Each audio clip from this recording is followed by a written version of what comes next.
The hate is real for RJ Barrett. After a number of reports have been written on RJ regarding him being overhyped, overrated, and one of the worst Knicks starters on the team, it prompted his trainer, Drew Hanlen, to speak out on behalf of RJ Barrett, talk about what they're working on this offseason, what to expect from RJ moving into next season, and also, more importantly, how RJ Barrett can silence the doubters moving forward in the future so reports like this can stop happening. We're going to break down all of this and so much more today. Let's get started.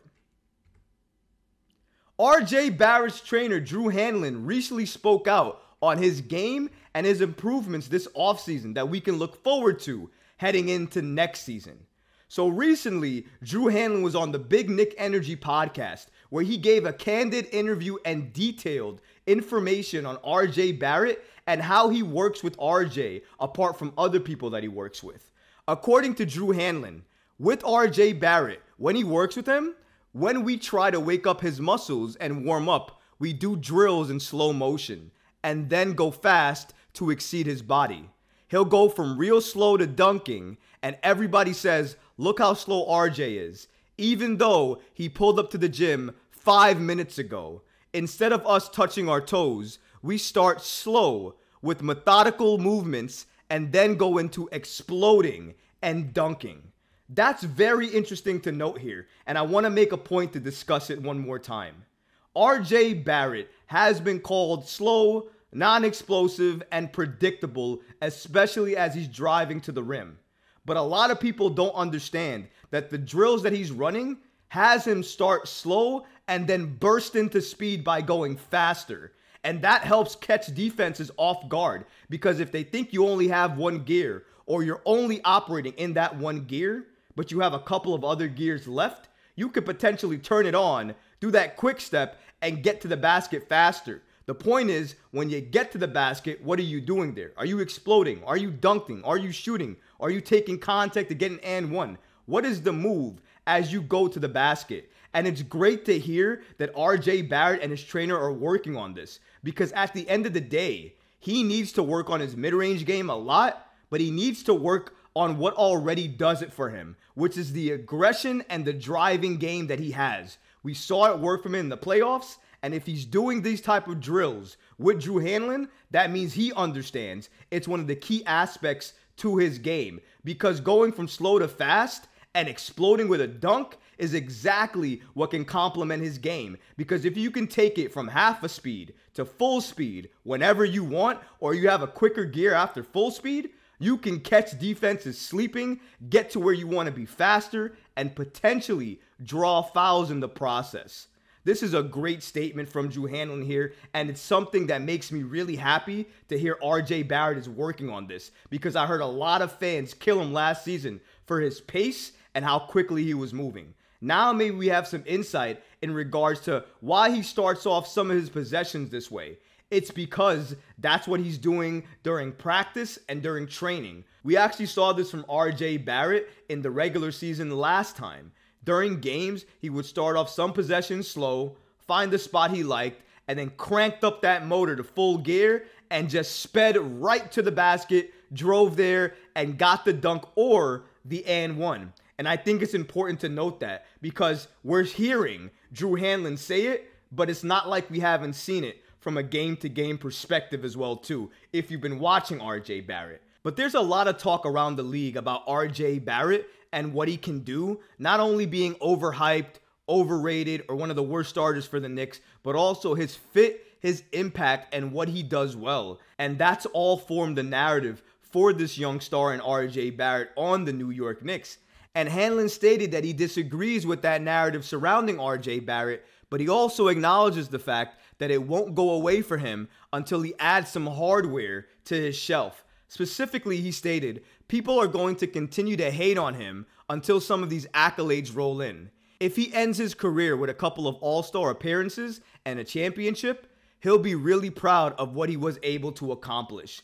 So it seems for RJ, multiple all-star appearances and championship equals successful career. And you know what? I would think a lot of players would agree that if you had that in your career, it would be a successful career. Maybe not exactly the career that you wanted, but still, without a doubt, a successful career. And it makes sense to hear this as well, too, because we all know RJ Barrett's a winner. It's not like he doesn't want to win. It's not like he actively wants to lose.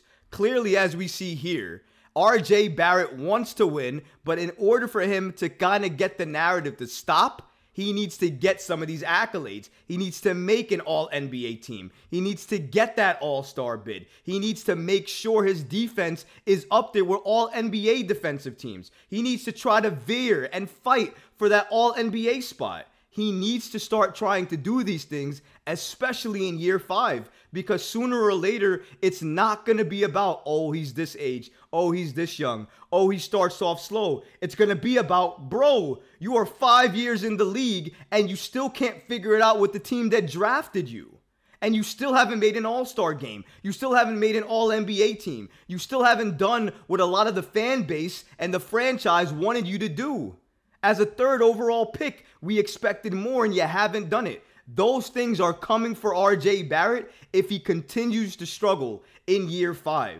Now, thankfully, Drew Hanlen here gave me a lot of peace of mind, because not only have I seen them working on the things that he needs to be working on, mid-range game, but also explosiveness and also understanding when to turn on that drive and when to turn it off and to better pass, or get the rebound, or do other things. Work on other elements of your game, not just offense, because RJ Barrett needs to be better on all levels, not just offensively. Defensively as well, too. And I would argue he needs more work on the defensive end right now than he needs on the offensive end. That's how bad I think he is on defense. And he wasn't always a bad defender. He became a bad defender as everybody was asking more for him on the offensive side. We need RJ Barrett to play more two-way play, especially if he's going to play the 3 spot for the New York Knicks heading into next season. Because if you're playing that spot, you need to have two-way play about you. That means you need to defend like crazy, and you need to know where you fit in the offense to pick your spots and get your points and make the most of your attempts. And that's the one criticism I'll make on RJ Barrett, and the only one, in my opinion, for right now. His attempts. Either he has low IQ attempts, he doesn't think about his attempts enough, or the shot percentages on the attempts he takes are very, very low, and he should not be taking them. I don't care if the coach encourages you to take a 3. If you're not a good corner 3-point shooter, don't take a 3. Fake a 3 and drive and do what makes sense for you and your game. That's what's going to sell me on RJ Barrett, the player. Not somebody who's trying to be a 3-point specialist that isn't a 3-point specialist. That is not going to do it for me. RJ Barrett just needs to work on the things that work for him. I'm not saying don't shoot threes and don't do other things that clearly, if you got better at, would help your team. I'm not saying don't get better. I'm just saying there are things you can do that are great, okay, and terrible. The things you can do great, make them excellent. And the things you can do good, make great. And the things that you're bad at, try to be decent with.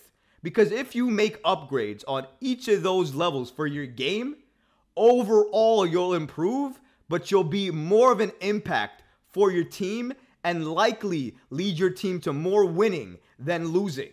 But that's the type of mentality and mindset you have to have coming into training camp and also coming into the regular season of the NBA. You need to be locked in. RJ Barrett has no more excuses going into year 5 for me. He's going to FIBA with Team Canada. He's already playing with them scrimmages, practicing, and is going to be part of that national team. That means that experience is going to carry over to training camp, and that means it should carry over to the regular season.